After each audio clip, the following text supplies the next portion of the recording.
Hey y'all, this is Kobe R. Rice, and I'm back again for another weekly creative update. So, I've been gone for a couple of weeks. That was not intentional, as usual, but as usual, I got really busy and crazy with a whole bunch of really interesting, cool stuff that has been happening this month. This month, the first month of 2019, y'all, has just been very strange and very weird and very all over the place.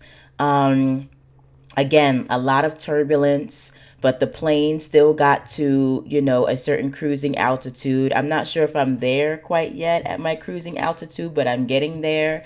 Um, the Kobe plane is still very much in the air, very much in control of the flight pattern and where we're going and how we're getting there, etc.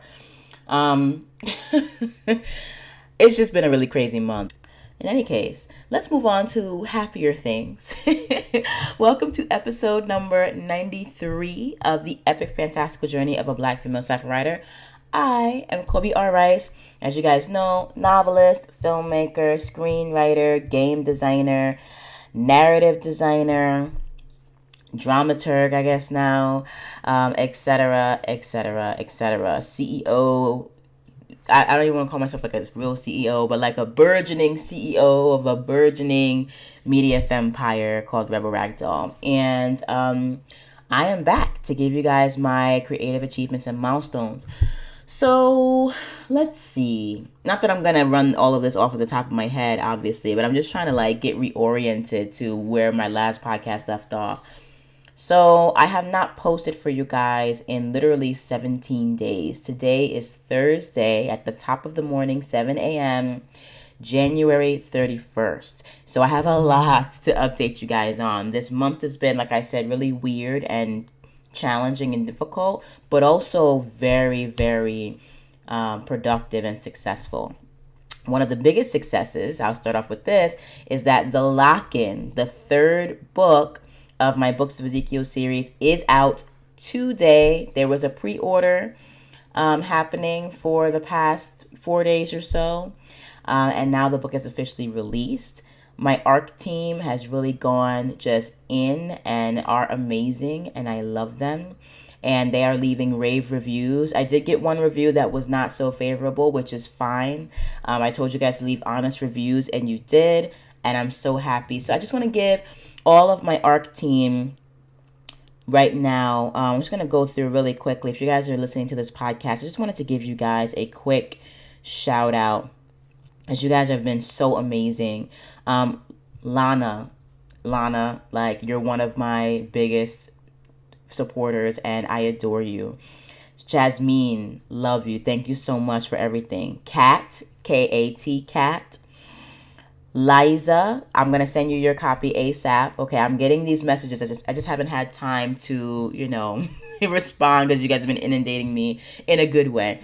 Nigel, I love you. Thank you so much for all your support, for getting back to me with those edits that you so desire to see. I also want to see those, so I'll be working on that for the next week and a half.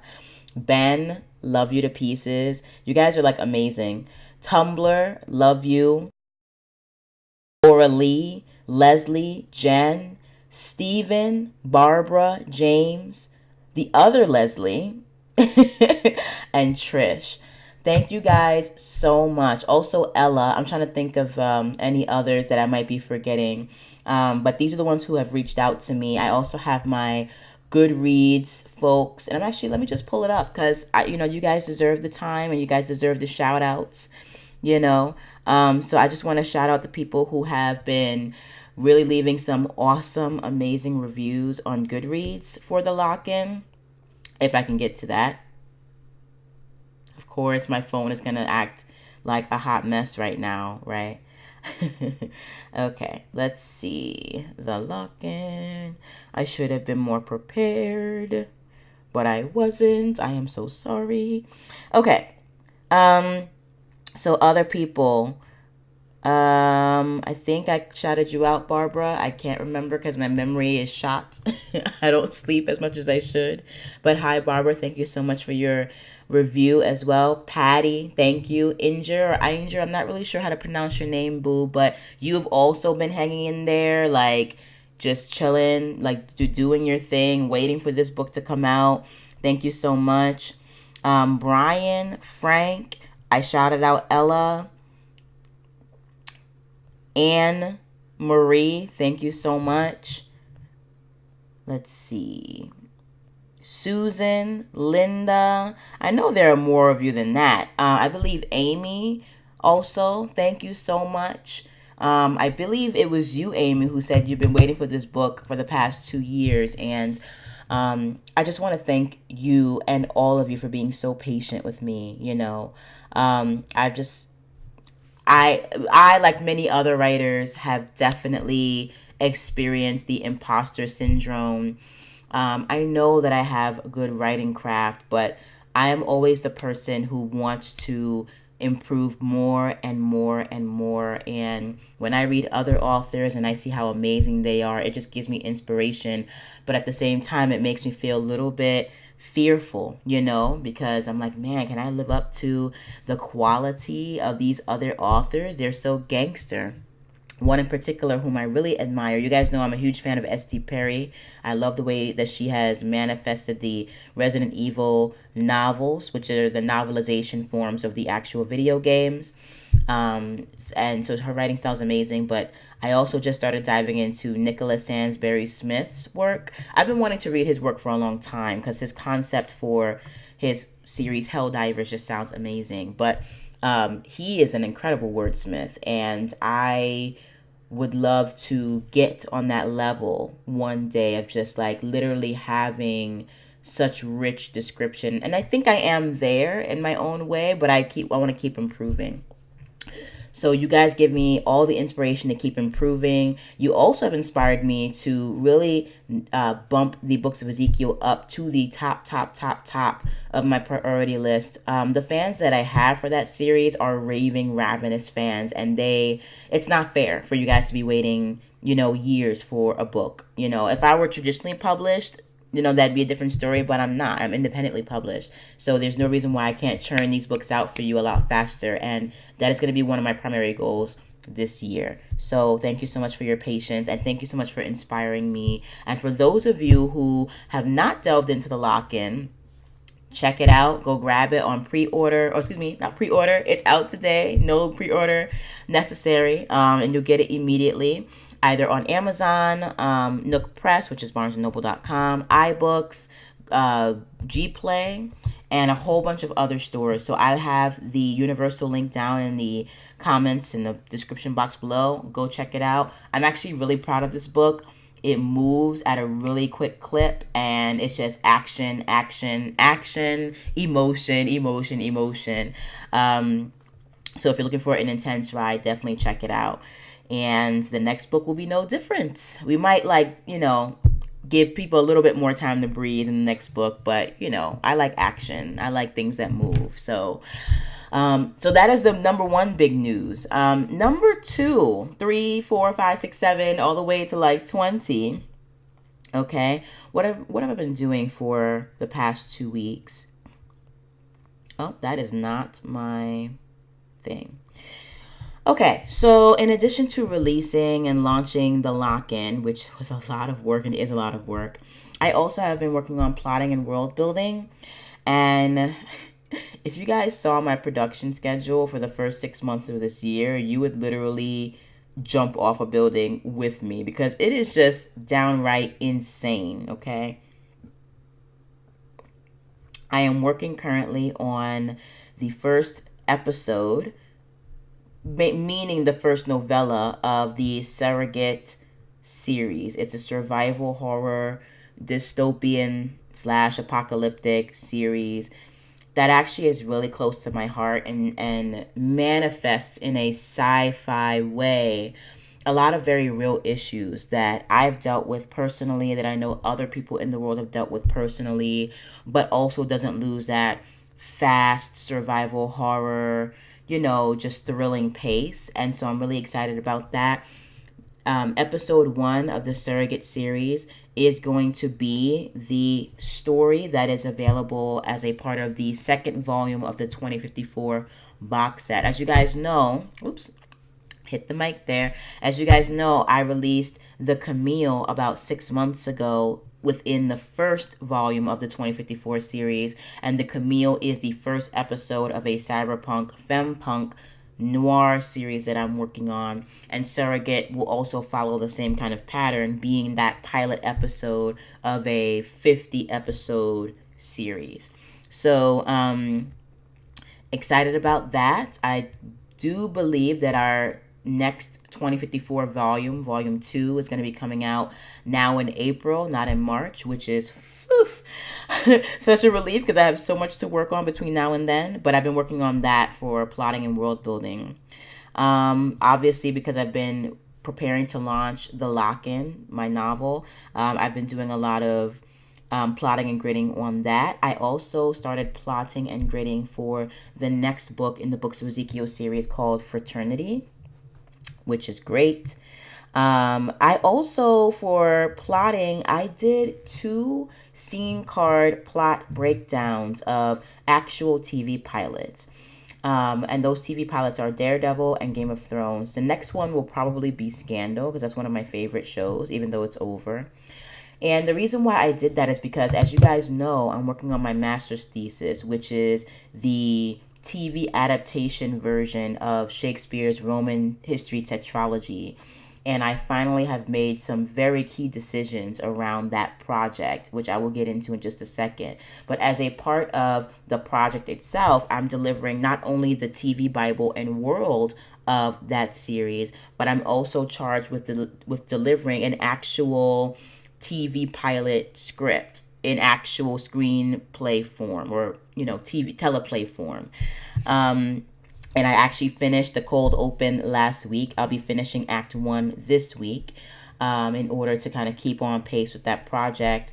And part of me writing the TV pilot for my master's thesis project was, and I got this amazing advice from a really wonderful resource who I'm not going to reveal because I don't want to, again, name people.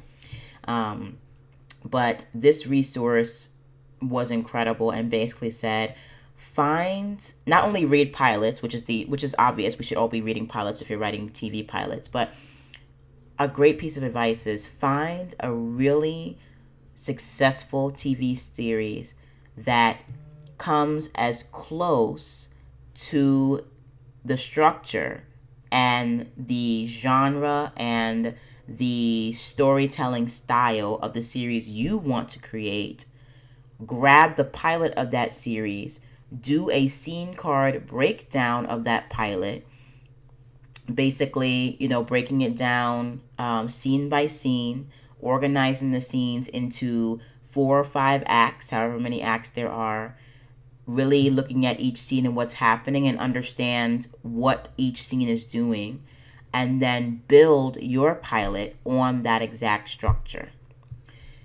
This is not to say steal the story of the pilot that you're breaking down, but it's okay to, at least for a first go round, to borrow a structure, which I found really, really helpful. And doing that scene breakdown for those 2 pilots, for Game of Thrones and for Daredevil, really helped me to understand how 2 extremely successful pilots could have 2 totally different structures, but have their own way of working well. And it's allowed me to come up with interesting sort of hybrid, excited to use for my own pilot. So Game of Thrones is the closest structure to my actual story, to what I'm trying to do for my master's thesis. And I have the complete breakdown. I am putting and plotting my story according to the breakdown, but I'm also making some really important changes that are uniquely mine. So both working on the scene card breakdown and my pilot at the same time have really, really helped me, because I feel like my pilot is becoming its own animal and its own thing, which is a beautiful thing. The more I work on my master's thesis, the more the world speaks to me and unfolds around me. And I'm just really excited about the direction in which it's going to go. And I hope that looking and drawing inspiration from the structures that I'm examining right now are really just the starting point, and that I'm going to use that to up level my structure, and up level my own personal franchise branding of this series, in a way that is unique to itself. So, FYI, let's just get into that process really quickly. First of all, just to let you guys know, the project that I'm working on right now is called When in Rome. I love it. And it is a cyberpunk noir adaptation of Shakespeare's Roman history tetralogies, which means that I am literally adapting Coriolanus, Julius Caesar, Antony and Cleopatra, and Titus Andronicus into a cyberpunk noir world, compressing the time between the actual real life events of these people, because Shakespeare based a lot of his Roman history tetralogy on actual people that existed, but also compressing the time within which the plays themselves have like unfolded and existed. And I'm creating a world that's inspired by Rome, but is in a very cyberpunk noir sort of realm.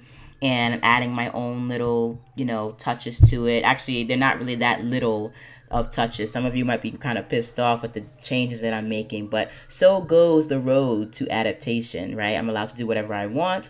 Shakespeare is an old dead guy whose rights are in the public domain.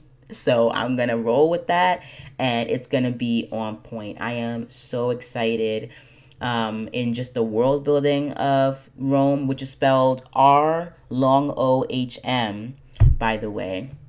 And that's been a really exciting process. And the opening scene, I really enjoy. I already know where I sort of want to make my cuts, but I'm not editing right now. I'm just going forward. So the development of the TV Bible is really great.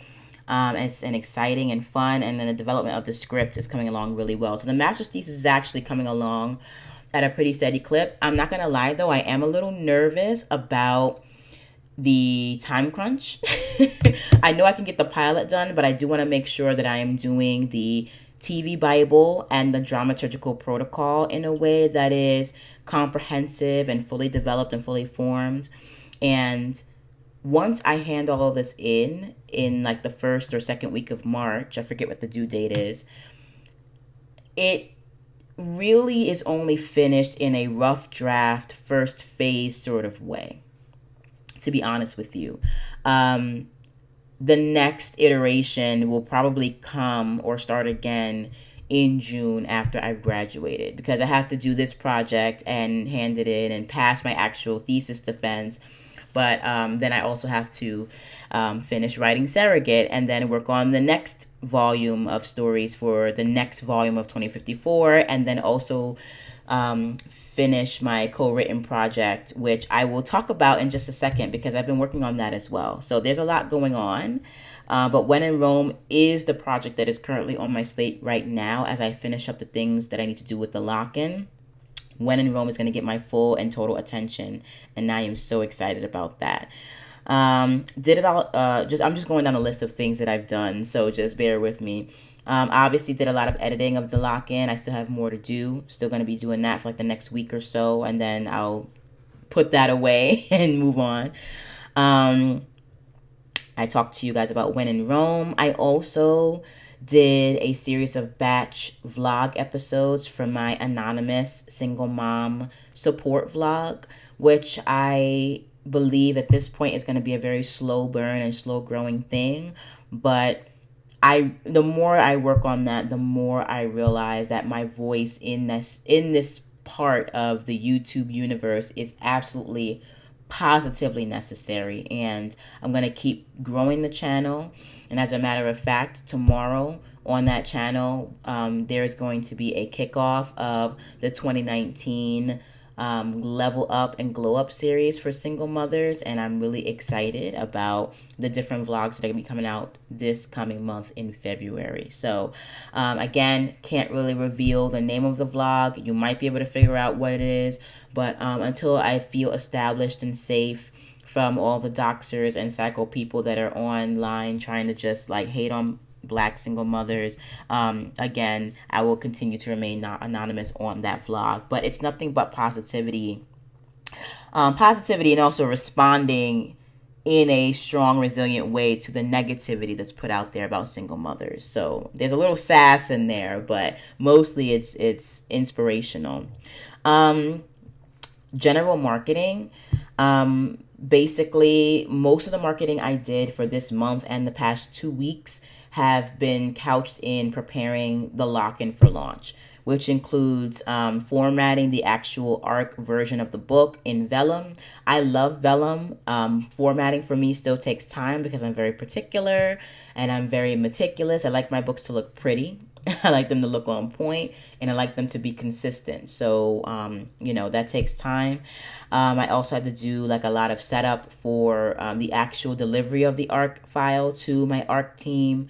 This doesn't sound like it should take a long time, but it does. It's just all a part of managing your own publishing press. I also had to get a autoresponder email series ready for my ARC team to make sure that they are reminded to post their reviews on Goodreads and on Amazon.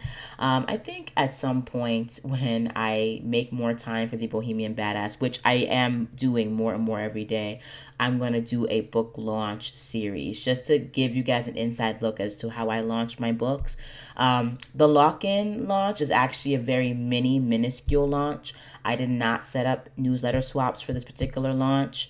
And there are a few reasons for that, just to veer off for a quick second. One, I didn't really have time.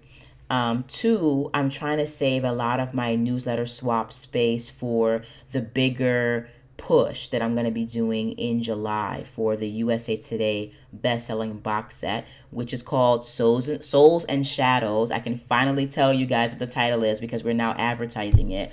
Souls and Shadows, which is available actually for pre-order right now on various retailers. It's only 99 cents for a box set of 25 full-length urban fantasy and paranormal romance novels. And I have to say, guys, the blurbs that I'm reading from my colleagues in this box set, the covers that I'm seeing, the characters, I am excited. I want to read this entire box set. And so I know you guys are going to want that. But it's available for pre-order right now on iBooks, Nook Press, which is barnesandnoble.com, and on Kobo for only 99 cents. And if you pre-order, you will also get an additional 17 full novels and an additional short story anthology and a coloring book. So y'all need to get up on that right now. But getting back to the point, because we have that huge, massive, amazing, project coming up where it's going to be released and available in July, I'm trying to keep my newsletter space freer for that major push. Afterward, I'll be doing more pushes on my own work. But I didn't do any newsletter swaps for the lock-in, which would have taken more time, but would probably extend my reach for those reasons, but also because I am not quite sure as of yet of the viability of newsletter pushes for second and third in series books. Because more than likely, the people who you're asking to promote to their subscribers, like promote your work to their subscribers, those subscribers probably haven't even read your first book yet. And so I am really leery about the effectiveness of doing newsletter swaps for a second book in series to other subscriber lists that are not your subscriber lists. But I do believe in book bundle swaps, first in series swaps, and here is an entire series that you can dive into today swaps. When you're presenting the entire series and somebody can click on it and decide to buy book one.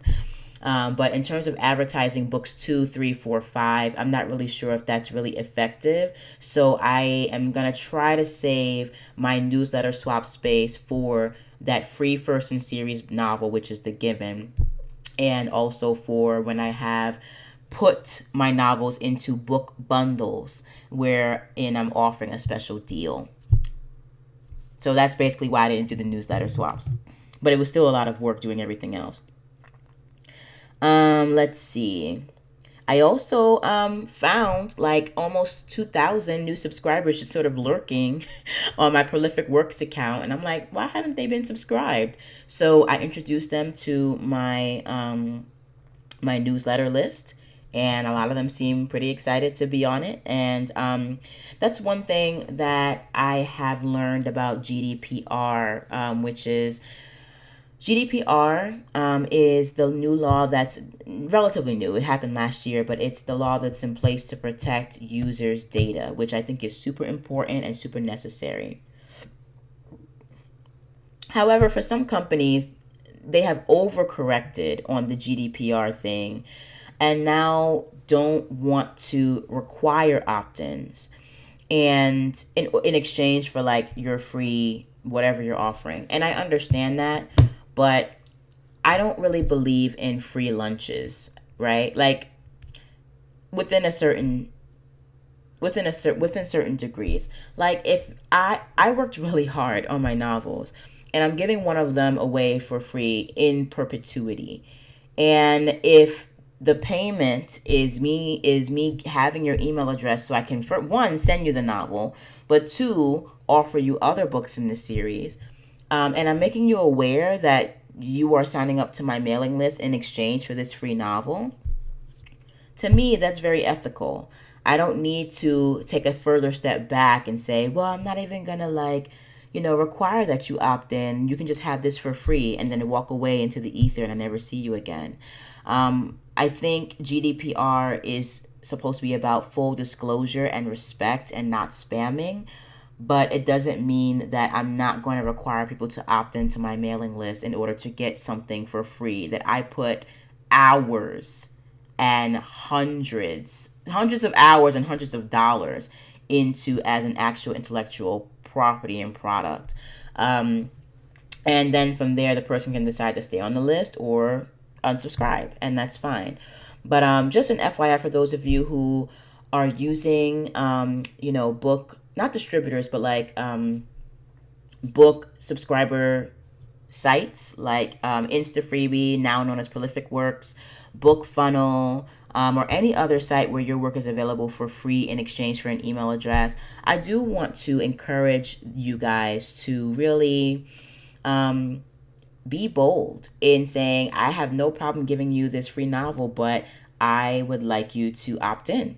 And if you don't want to stay on the list, then you can opt out. But, there is going to be a cost of exchange here. And that's really the only way I know how to build up my email list really in an ethical way. So I do want to encourage you guys to be honest, to be ethical, but also be bold. And those people who don't want to opt into your mailing list in exchange for your free book, they weren't going to be your true fans anyway. It is what it is. So just putting that out there. I am never going to let subscribers languish and linger in like cyberspace without hearing from me ever again, basically. Another thing that I did for marketing, guys, I'm really proud of this. Honestly, I'm super proud. I did a massive reboot of my colbyrrice.com website, and I am feeling it. I told you guys I was going to do this in some podcast last year. I didn't realize it would be so early in the year that I would reboot my website, but I am really happy with how it's looking. I'm really excited. And I'm also, not to be gassed about myself, but my web design skills are really just like growing exponentially. Thanks to time and effort, but also thanks to DV, who I really, really love.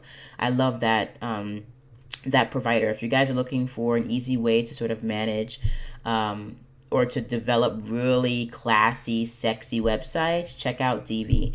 One sort of caveat and notice though, if you ever get tired of Divi and you want to uninstall and just use a regular theme, Divi does leave behind some, relics and some artifactual programming information that could mess up your future themes if you're not using a Divi theme.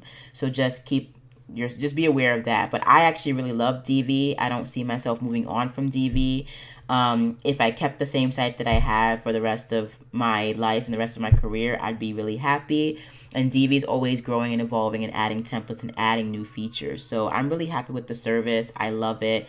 My website is looking on point, on fleek, and it's pretty much done. Check it out, www.colbyrrice.com. And the next iteration of edits I'm going to make to the site is really going to be with regard to building up my online bookstore. And that in itself is an entire endeavor that doesn't even it doesn't even directly connect with web design itself, but just configuring the entire store itself is like a lot. And there's sort of a learning curve there. And I'm trying to set the store up so that I can receive payments directly, but also deliver you your ebooks directly in a way that is convenient and easy for you. And so I have installed WooCommerce and have partnered with BookFunnel in order to use them as the book delivery service to help you get your books in a timely fashion, in an easy fashion, and in a way where you don't have to figure anything out. So I am really excited about that. And basically, eventually, I would like to get most of my users,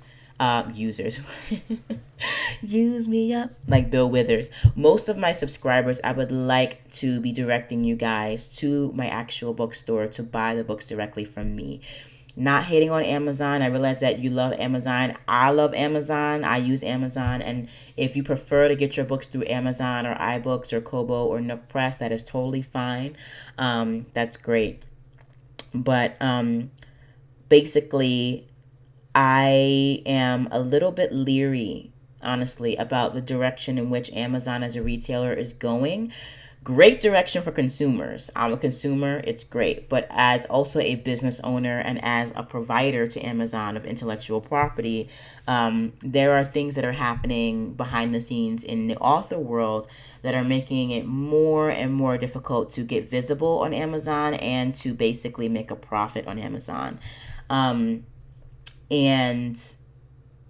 I am trying to make sure that I'm covering my behind just in case Amazon turns into a monster and decides that it no longer cares about authors and sellers on its marketplace. I'm not saying it's going to do that, but I'm just saying it is a corporation, and the little guy, the small business owner like myself, always has to watch where we are in position to the big dogs, big feet and teeth, so a part of that protection, a part of that self-actualization, and a part of just evolving my level of entrepreneurship all includes me creating my own online bookstore. And eventually it will also turn into a merch store, but that's not really in the cards, at least for the first 6 months of this year. But I want to be able to allow you guys to purchase my entire series or individual books or book bundles for a better price at my bookstore than you'll be able to get at Amazon.com. I can price a lot lower, FYI, at my bookstore because pretty much 100% of the profit is going into my pocket. I have to price a little higher on my other retailers because they take a chunk of my royalties for providing the wonderful services that they provide. So I am trying to offer that as an incentive for people to come as, ravenous buyers for my direct bookstore, that I will be able to offer my books at an even lower price than they are right now because of the fact that you're getting them directly from me. So that is a project I'm working on in addition to having rebooted completely my website. But please go check it out and just get your whole lives. I love it. I hope that you guys love it too. I worked really hard on it this month. Which is exciting because then if, the fact that I'm finished with that frees me up to do the next web development project, which is going to be me building up rebelragdoll.com, my press, rebelragdollpress.com, my game design studio website, chickroguestudios.com, and also rebelragdollproductions.com, which is my filmmaking website. So each month I'm going to be focusing on a different web development activity or goal. And I hope that by the end of this year, my web presence across all of my brands is going to be just slick and delicious and on point. Marketing for Souls and Shadows, that literally was taking over my life. And I'm not complaining because it's a big project and I actually really enjoy it. But there's a lot to be done there. And I have to make sure that I'm doing some work on Souls and Shadows marketing every single day, making sure that we're getting those sales on iBooks, Nook, Kobo. We will have an Amazon pre-order up, but not for another few months. But right now we are focusing on getting our sales up on those 3 platforms. And just FYI, Souls and Shadows is the USA Today best-selling let me back up. We are trying to aim for the USA Today bestsellers list with the Souls and Shadows box set. So if you love me, if you want to see Colby winning, if you want to see Colby on the USA Today bestsellers list, please, please, please, please go and pre-order Souls and Shadows on any one of those retailers, or if you are super generous, go and pre-order it on all 3. It's literally an expensive $3 out of your pocket. That's less than like a coffee at Starbucks, and it will go so much farther for me to not just me, but me and like 27 other authors to make the USA Today bestsellers list. I'm just going to be very upfront with you guys about this. We need over 500 sales on iBooks, 500 on Nook Press, and 500 on Kobo minimum on release day to be eligible for the USA Today bestsellers list. Okay, we need, I believe, 5,000 sales on Amazon minimum to just be eligible, and we have to have those sales in pocket by opening day or by launch day, because there's no telling how many sales we'll be able to actually get during the actual launch week. So if you want to basically help me and 27 authors reach the USA Today bestsellers list, please go to the pre-order link below and buy up as many copies of Souls and Shadows as possible. That would help so much in just like getting us to a different level of authorship. And just every single one of us is working so hard. Like there's 27 of us and we've divided ourselves into like 10 different teams, a graphic design team, a bonus content team. I am a part of the cross promotion and arc generation team because I'm actually really good at getting advanced review copies and reviews. And a whole bunch of other different teams, Facebook teams, social media teams. We are going hard. So I don't want you to think that I'm just trying to sit back and not do anything and let you guys do the work of helping me get on the list. That is not the case. We are busting our asses. So please help us get there. I will be forever grateful. Okay, moving on from that. And yes, I do not mind a little humility and begging. Okay, so for those of you who are out there, just be like, ugh, like, why are you asking for donations? I have no problem asking for donations. Creative Uni, really great Creative Uni month, but not in terms of quantity of courses, but in terms of the quality of the few courses that I've been like learning from and the depth of information I've received. So I finished sitting Melissa Griffin's Blog to Biz mini course, which I missed out on in 2018 because I was just too busy, but I was actually able to get on top of it this time. And it's a series of like 3 to 4 videos, but in those 3 to 4 videos, I learned a lot.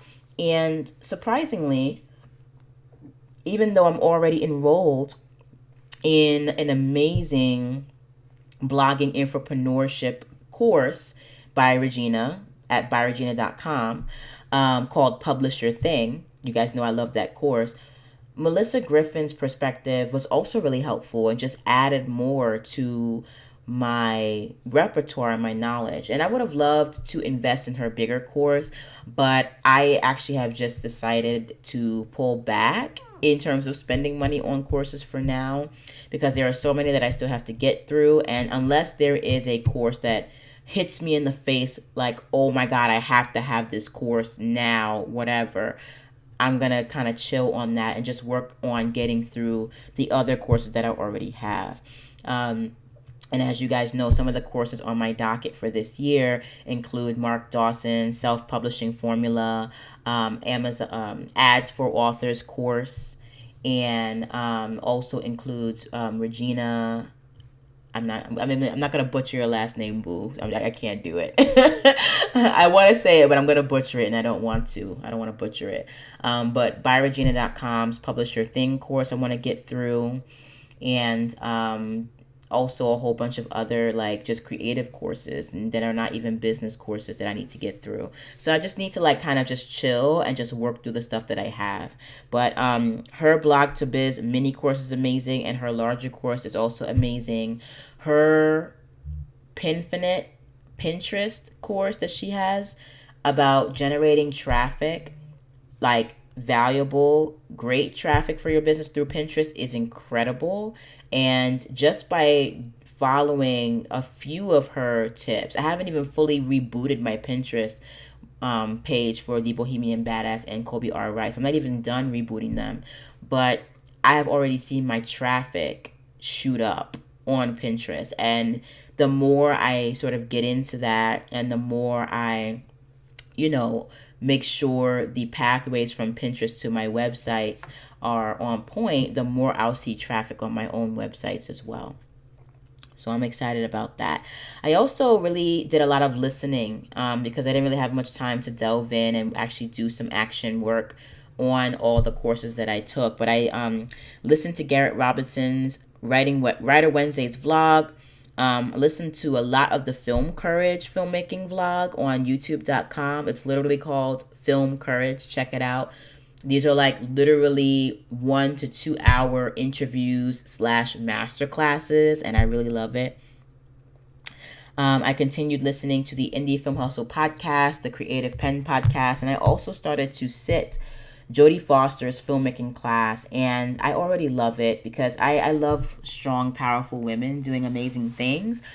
But I also love the fact that she is extremely comfortable being vulnerable about her sense of feeling imposter syndrome, which is phenomenal because Jodie Foster is freaking Jodie Foster. I believe the woman has 2 Oscars, I believe. Critically acclaimed actress. I believe she was educated at Yale, Ivy League educated, pretty much a phenom at her craft and just in life in general. And it's just such a warm, calming presence to me as I watch her. So accomplished, and yet this woman still struggles with imposter syndrome. She herself has the same struggles at her veteran ninja, Super Saiyan S rank level. That speaks volumes, and it just shows me, it proves to me for the millionth time that sort of feeling about one's skill probably never goes away, and maybe that it's a good thing. Not because it's good to feel like an imposter, but real artists who love their craft, who love their work, are always going to be aiming to improve and to keep producing and to keep striving. And I don't know if you can really do that without at least a teeny tiny bit of imposter syndrome hanging over your head, a teeny tiny bit of doubt of your skill. Because for a lot of us, the doubt and the desire to be better, because we're not perfect, is what pushes us to keep striving. And so I just love her, and I really am enjoying her class thus far. For me, it's going to be a slow burn getting through the class. for obvious reasons, because basically for February and for the first half of March, I'm going to be working on a lot of other projects. The When in Rome TV series, for one, which, by the way, I'm going to be turning into a novelized, serialized novella version, just like The Camille, just like Surrogate. When in Rome is going to be written not just for television, but also for prose in a serialized novella format. So that's coming. That's how excited I've gotten about that series. But I have to work on that series and plot and grid these other series, and then the work for Souls and Shadows is ongoing and pretty much will not be over until about the end of July. So, I have to sort of be judicious with how I spend my time. And then, of course, getting into the next series of milestones before I get into the point of this podcast, the emotional point of the podcast. I have graduate school to contend with. I do still very much have this degree to get. I have to finish out this last class, my advanced script writing class, which is actually really great, and I really enjoy it. It's really amazing. This is one of the more enjoyable classes that I've taken in this series, and I really like it. And I love how I'm able to work on my master's thesis in the context of this class. But then after I hand in my master's thesis, I also am able to work on one of my other ideas that I have for writing an actual stage play. And I have like a good 6 other ideas. So I have no idea which way I'm going to go after I hand in When in Rome, but I'm excited to be a part of this class.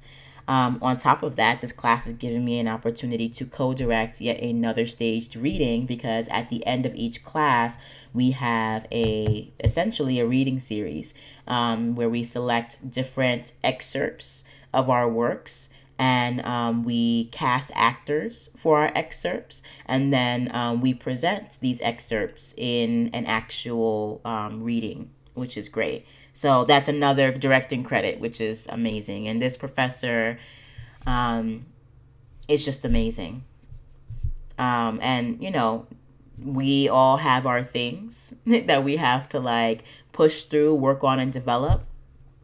But of all the professors in this graduate program, this particular professor that I'm studying with this semester has been the one who is the most concerned about the art, the most concerned about creativity, the most encouraging of me as an artist and as a creative, and a person who's been the most practical in their approach to how to self-actualize as a creative and how to actually operate in the professional world as a creative person. And that's an education that I have unfortunately not been able to get from my other faculty members in the department. And that's not really a mark on them. It's just a indication of who they are and what their expertise is, which is in academia and in being scholars, and which is great. But you guys know I don't want to go that route at all, not even a little bit. So just being in this class is very refreshing to me. It is the perfect way to end my career or my tenure here in this program, ending it on a very strong artistic note, pretty much in every single aspect of my graduate school life. Is going to be super exhilarating. It feels exhilarating, and I'm here for it. As a part of my graduate school accomplishments, I also read yet another play by Paula Vogel called Indecent. Excellent play. I couldn't really connect with it the way that I wanted to, because a lot of it was in Yiddish and dealt specifically with the Jewish culture, which I really loved experiencing. But there were certain parts that I didn't understand, I didn't have access to. So that prevented me from fully being able to immerse myself in some of the aspects of the play. But it's a wonderful adaptation of The Gods of Vengeance. God of Vengeance or Gods of Vengeance? God of Vengeance. And it's one of several plays we'll be reading in this play and script writing class, which is focusing on adaptation. So it's really freeing to be experiencing a lot of these works by actually like really amazing playwrights, and to see what their take and perspectives are on adaptation. And it really helps to free up my own perspective, my own approach to adapting what's a relatively, well-loved playwright and his works. And I enjoy being given that freedom and not being forced into fidelity to the original work. So I'm excited. We're reading some more works by other playwrights, some of whom I can mention, others of whom I cannot. And I'm just very privileged to have a front row seat to these actual adaptation processes. So that's been going well. TA ships, as you guys know, I was double assigned TA ships. That is not going well. I have to catch up on all of my grading in the next 4 days because I'm a week behind already, and that's not good. But at the same time, arguably, you guys know, and as they do, the dean and my supervisors know, that I am working on my master's thesis right now, and that is the priority. And everybody knew that before I was assigned to this double TA ship weirdness. And so I'm not happy that I'm not able to juggle everything perfectly, but I'm actually really okay with it, and I'll get it done. And folks are just gonna have to deal right now. Sorry, booze. I don't think undergrads are really tripping out that, their paper grades are like 4 days late when they have like 3 other papers to hand in. So trying to get that done this weekend. Just being real, I'm not doing everything perfectly, and I don't feel like I need to. And that's very freeing for me. And that's basically that. The biggest thing, too, that I really realized is that I may be a playwright. I don't know. I don't feel like it's my medium. I really don't. At the same time, I really love musicals. I love them so much. And I also really love the playwriting ideas that I've come up with for this semester's class, and also other ideas I've thought of, in previous moments that I have on my project slate that I just need to write, and they have to be plays. It can't be anything else except plays. And I'm just trying to figure out how to delve into the craft. I'm pretty much a beginner. This was like my first, well, really like my second brush with playwriting. I had a class with another professor in playwriting at UW-Madison, and that was an interesting perspective. And even then, it was hard to break free of my screenwriting format, and to really fully walk into and embrace the formats that are used and the breaking of realism that is used in the theater. Not because I don't believe in it. I think it's wonderful and amazing, but it's just a brand new thing. And these plays are in my mind and in my heart because these are things that I feel like I have to write, but I don't know if I'm drawn to playwriting as a vocation or even as a hobby. So that's the thing that I'm at war with right now. I have these ideas that I know I have to write as plays and that are in my heart that I can't get out, and I need to write them. Like, I have to write them. I have to write these musicals. I have to write these adaptations. I have to write this trilogy, this Black trilogy, this play trilogy that I've been working on in my mind and on a idea level. But I don't know if I'm drawn to the craft and to the field as much and as naturally and as instinctively as I should be. You know what I'm saying? And one of my professors is really trying to help me explore and discover that. And I want to be open, but I don't know what it is. I don't know if I'm just not a playwright and I'm trying to force myself to be one, or if I haven't hit a certain point in my creative creative evolution yet. So I have to kind of figure all that out. So guys, this has been quite an update. This month has had so many wonderful things going on, so much creativity, creation. Generally, I'm really happy. I'm really happy with life and how things are going. Yeah, and that's about it. I'm a little bit scared about the major change that's coming in about 3 months because I'm moving back to New York. Yay! Hoping nothing major is going to get into that, get in the way of that, excuse me. Words, English, language, help me here. But that is going to be a big change from the life I've made for myself and my mini family and my daughter in Tucson for the past 3 years. And I'm a little nervous. I'm excited to go back home, but I'm a little nervous because it's sort of like the big game now, and I have high expectations for myself. But in the meantime, I'm going to be just working on my creative projects, stacking my paper, getting ready for my move, and just doing the damn thing. And I want you guys to stay creative, stay badass, keep it indie, and I will see you guys next week. Mwah! Bye! And follow your compass. Peace.